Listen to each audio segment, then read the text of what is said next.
Berdasarkan keterangan ahli Reni Kusumawardani dalam perkara ini memberikan keterangan terkait hasil asesmen dengan menggunakan multi method kepada terdakwa Kuat Ma'ruf, Ricky Rizal Wibowo, Richard Eliezer Pudiang Lumiu, Ferdi Sambo dan Putri Chandrawati. Namun berdasarkan fakta persidangan, maka kami akan menanggapi keterangan sebagai keterangan ahli yang mengatakan ada kesimpulan terkait peristiwa kekerasan seksual yang dialami oleh Putri Chandrawati bersesuaian dengan indikator dengan keterangan kredibel yang disesuaikan dengan kredibilitas asesmen dalam berbagai riset.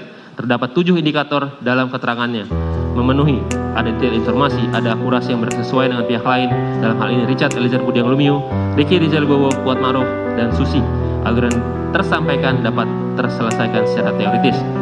Kami menanggapi bahwa keterangan ahli Dr. Reni Kusumawardani terkait dengan kekerasan seksual yang dialami oleh saksi Putri Chandrawati bertentangan dengan keterangan ahli lain yang telah diambil sumpahnya dalam persidangan sebagai berikut. Bahwa berdasarkan keterangan ahli Aji Febrianto selaku ahli poligraf dalam persidangan mengatakan bahwa saksi Putri Chandrawati terindikasi berbohong ketika diperiksa dan diberi pertanyaan apakah Anda berselingkuh dengan Joshua di Magelang, yang juga dinyatakan dalam berita acara pemeriksaan laboratorium kriminalistik nomor lab 392 9 September 2022.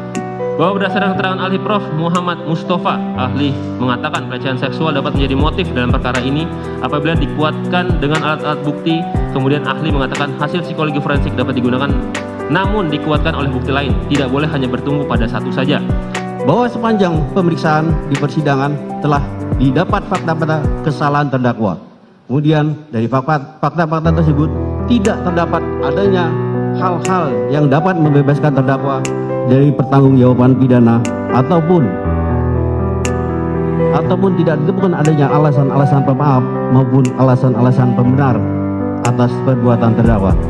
Oleh sebab itu, terhadap perbuatan terdakwa tersebut, maka terdakwa wajib mempertanggungjawabkan, dan untuk itu terdakwa harus dijatuhi hukuman yang setimpal dengan perbuatannya. Sebelum kami sampai pada tuntutan pidana atas diri terdakwa, kami selaku jaksa penuntut umum dalam perkara ini wajib pula mempertimbangkan hal-hal yang kami jadikan sebagai pertimbangan majukan tuntutan pidana, yaitu hal yang memberatkan. Perbuatan terdakwa Kuat Ma'ruf mengakibatkan hilangnya nyawa korban Nopriansah Yosua Huta Barat dan duka mendalam bagi keluarga korban.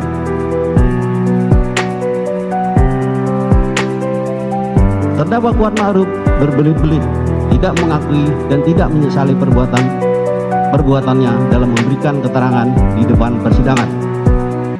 Akibat perbuatan terdakwa Kuat Ma'ruf menimbulkan keresahan dan kegaduhan yang meluas di masyarakat. Hal yang meringankan, terdakwa Kuat Ma'ruf belum pernah dihukum. Terdakwa Kuat Ma'ruf berlaku sopan di persidangan. Terdakwa Kuat Ma'ruf tidak memiliki motivasi pribadi dan hanya mengikuti kehendak jahat dari pelaku lain. Berdasarkan uraian tersebut di atas, kami penuntut umum dalam perkara ini menuntut supaya Majelis Hakim Pengadilan Negeri Jakarta Selatan yang memeriksa dan mengadili perkara ini memutuskan: 1. Menyatakan terdakwa Kuat Ma'ruf terbukti bersalah melakukan tindak pidana turut serta merampas nyawa orang lain yang direncanakan terlebih dahulu, sebagaimana diatur dan diancam dalam dakwaan pasal 340 KUHP junto pasal 55 ayat 1 ke 1 KUHP. Menjatuhkan pidana terhadap terdakwa Kuat Ma'ruf dengan pidana penjara selama